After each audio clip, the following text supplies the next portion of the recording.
অৱশেষত নগাৰ petrol pump স্থাপনক লৈ পদক্ষেপ গ্ৰহণ ধনশিৰি মহকুমা প্ৰশাসনৰ। অৱশেষত অসম নাগালেণ্ড সীমান্তৰ 20 ছেক্টৰত নগালোকৰ পেট্ৰল পাম্প স্থাপনক লৈ পদক্ষেপ গ্ৰহণ কৰিলে ধনশিৰি মহকুমা প্ৰশাসনে। আজি কিছুদিন ধৰি নগাৰ আগ্ৰাসন আৰু পেট্ৰল পাম্প স্থাপনক লৈ বিভিন্ন সংবাদ মাধ্যমত ধাৰাবাহিকভাৱে বাতৰি সম্প্ৰচাৰিত হৈ আছিল, যাৰ পৰিপ্ৰেক্ষিতত গা লৰিল ধনশিৰি মহকুমা প্ৰশাসনৰ। সোমবাৰে ধনশিৰি মহকুমাৰ সীমান্ত দণ্ডাধীশ প্ৰিয়মজ্যোতি ফুকনে উৰিয়ামঘাট সীমান্তৰ 20 ছেক্টৰত উপস্থিত হৈ পৰিদৰ্শন কৰে আৰু সকলো কথা পৰ্যবেক্ষণ কৰি পেট্ৰল পাম্পৰ কাম বন্ধ কৰিবলৈ নিৰপেক্ষ বাহিনীক পত্ৰ দাখিল কৰে। লগতে সম্পূৰ্ণ বিষয়টো উচ্চ পৰ্যায়ৰ বিষয়াক অৱগত কৰাৰ লগতে জিলা পৰ্যায়ত এক আলোচনাও হ'ব বুলি জানিবলৈ দিয়ে। সৰুপথাৰৰ পৰা মন্টু শৰ্মাৰ ৰিপৰ্টাৰ লাইভ অসম। দুটামান ইছ্যুৰ কথা ডিছকাছ কৰিবলৈ আমি আপোনালোকক মাতিছিলোঁ। ইতিমধ্যে বিভিন্ন মিডিয়া ৰিপৰ্টিঙত আমি গম পাইছিলোঁ যে আমাৰ 20 ছেক্টৰত এটা তেল ডিপু নিৰ্মাণ সন্দৰ্ভত কিছুমান আমি ৰিপৰ্ট পাইছিলোঁ। সেইমৰ্মে আমি আগতেও তালৈ ভিজিট গৈছোঁ। এইটো একচুৱেলি 20 ছেক্টৰ দেব এৰিয়াত পৰে আৰু যিহেতু বিবাদমান ভূমি, তাত সকলো পক্ষৰ আমাৰ অনুমতি লৈহে তেওঁলোকে নিৰ্মাণ কৰে। কিন্তু আমি আগতেও আমাৰ স্পষ্টীকৰণ দিছোঁ যে আমাৰ ইয়াত কোনো অনুমতি নাই আৰু সেইমৰ্মে আমি পুনৰবাৰ বন্ধ কৰিবলৈ কৈছোঁ। আগতেও আপোনালোকৰ ৰিপৰ্ট বা ৰাইজৰ ৰিপৰ্ট মতে আমি বন্ধ কৰিবলৈ কৈছিলোঁ আৰু সেই অৱস্থাৰ ষ্টেটাছ খুব বাহাল থাকিব। আমি CRPFকো আগতে লেটাৰ দিছিলোঁ, এতিয়াও আমাৰ সেই লেটাৰ ইছ্যু কৰা হৈছে ইতিমধ্যে আৰু এই সন্দৰ্ভত আমাৰ হাই অথৰিটিকো আমি অৱগত কৰিছোঁ আৰু এইটো DC লেভেলতো ডিছকাছ হ'ব কথাটো। আজি আপুনি তালৈ গৈছিলে নেকি? তাত কি দেখিলে? হয়, আমি ইনস্পেকশ্যনত মই আজিও গৈছিলোঁ। আজি দেখিলোঁ যে তাতে এইটো ফাংচনেল হৈ থকা নাই। এইটো মই পুনৰবাৰ স্পষ্ট কৰিব বিচাৰিছোঁ যে এইটো চলিত অৱস্থাত নাই, কিন্তু তাত কনষ্ট্ৰাকশ্যনৰ কাম অলপ হৈছে আৰু এই কথা আমি স্পষ্টভাৱে আমি CRPF অৰ্থাৎ নিউট্ৰেল ফ'ৰ্চ যি নিয়োজিত হৈছে তেওঁক জনাইছোঁ আৰু এই কাৰ্য বন্ধ কৰিব লাগে বুলি আমি আমাৰ পত্ৰ দাখিল কৰিছোঁ।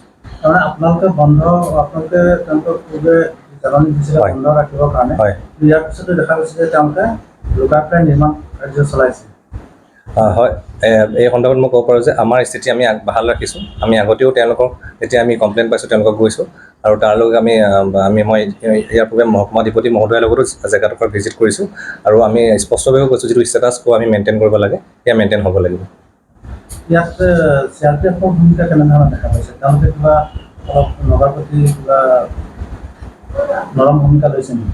আমি এতিয়া আমি এই ক্ষেত্ৰত মই ক'বলৈ এইটো অথৰাইজ পাৰ্চন নহয়, তথাপিও আমি কৈছোঁ যে এই ক্ষেত্ৰত তেওঁলোকৰ ভূমিকা সক্ৰিয় হ'বই লাগিব আৰু তেওঁলোকে এইটো ক্ষেত্ৰত আৰু ভূমিকা ল'ব বুলি আশা কৰিছোঁ।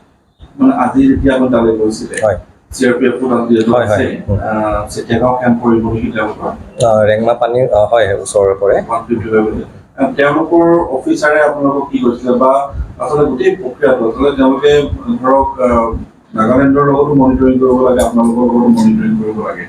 গতিকে আচলতে আপোনালোকৰ লগত মনিটৰিংটো হোৱা নাই নেকি? আমি যেতিয়া দেখিছিলোঁ যে 1.5 বিঘা প্ৰায় 1.5 বিঘামান মাটি প্ৰথমতে তেওঁলোকে ৱালিং কৰিলে, ৱালিং কৰি মাটি ভৰাই তেওঁলোকে গোটেই বস্তু ৰাখিলে, তেতিয়া আমি গোটেই ঘটনাটো পোহৰলৈ আনিছিলোঁ। সেই সময়ত বন্ধ হৈছিলে, তাৰপিছত লাহে লাহে এতিয়া দেখিলোঁ যে প্ৰায় সম্পূৰ্ণ হোৱা নিচিনাই হৈছে কথাটো। গতিকে সেই মনিটৰিংটো নহ'ল নেকি বা CRPFে গোটেই কথাটো লুকুৱাবলৈহে যত্ন কৰিলে? আমাৰ কেনেকুৱা লাগিলে? চব এইটো কথা স্পষ্টভাৱে মই এইটো যিহেতু মই সেইটো সময়ত নাছিলোঁ, ক'ব নোৱাৰিম কোনটো লেভেলত কেনেকৈ নিৰ্মাণ কৰিছে, কিন্তু মোৰ সময়ত বা আমি যেতিয়া এইটো পাইছোঁ আমি স্পষ্টকৈ তালৈ গৈছোঁ, আমি এই ক্ষেত্ৰত আমি প্ৰতিবেদন দাখিল কৰিছোঁ। এতিয়াৰ পৰা আকৌ বন্ধ কৰিবলৈ হ'ব। ইয়াৰ পৰা আমি ইতিমধ্যে অৰ্ডাৰ দিয়া হৈ গ'ল, অনুবলে অফিচিয়েলি অৰ্ডাৰ দিয়া হৈ গ'ল আৰু এইটো উচ্চ স্তৰতো ডিছকাছ হ'ব তাত। আৰু এটা ইছ্যু আছিলে যে আমাৰ যিটো ৰোমান বস্তিত তাত এখন দোকানত আমাৰ কিছুসংখ্যক লোক আহি কৰা এটা আমি অৰ্থাৎ নগা মানুহ আহি পিনি আমাৰ অসমীয়াৰ লগত এটা হতাহতি হোৱা বা তেনেকুৱা এটা আমি নিউজ পাইছিলোঁ। এই ক্ষেত্ৰত মই স্পষ্ট কৰিব বিচাৰিছোঁ যে এইটো কোনো সীমা বিবাদ কেন্দ্ৰিক নিউজ নহয়। তেওঁলোকৰ এইটো সদায় দোকানলৈ আহা চলিয়ে থাকে, কিন্তু কিছুমান ব্যক্তিগত লেভেলত তেওঁলোকৰ খুচুৰা পইচা কেন্দ্ৰিক এটা বিবাদ এটা হৈছিলে আৰু এইটো ইতিমধ্যে আমি কালি আমাৰ তাতে যি কেম্প আছে তাতে দুই পক্ষৰ মানুহক মাতি আমি ধুনীয়াকৈ এইটো সন্দৰ্ভত আমি আলোচনা কৰিছোঁ আৰু তেওঁলোকে স্পষ্টীকৰণ দিছে। তেওঁলোকে লিখিতভাৱে কৈছে যে আমি এই কাৰ্য পুনৰবাৰ নকৰোঁ, আমি দুই পক্ষ শান্তিপূৰ্ণভাৱে যেনেদৰে আগতে সহা অৱস্থান কৰি থাকোঁ এই আমাৰ সীমা অঞ্চলত তেনেদৰে থাকিম বুলি তেওঁলোকে উল্লেখ কৰিছে। ধন্যবাদ। Reporter live Assam.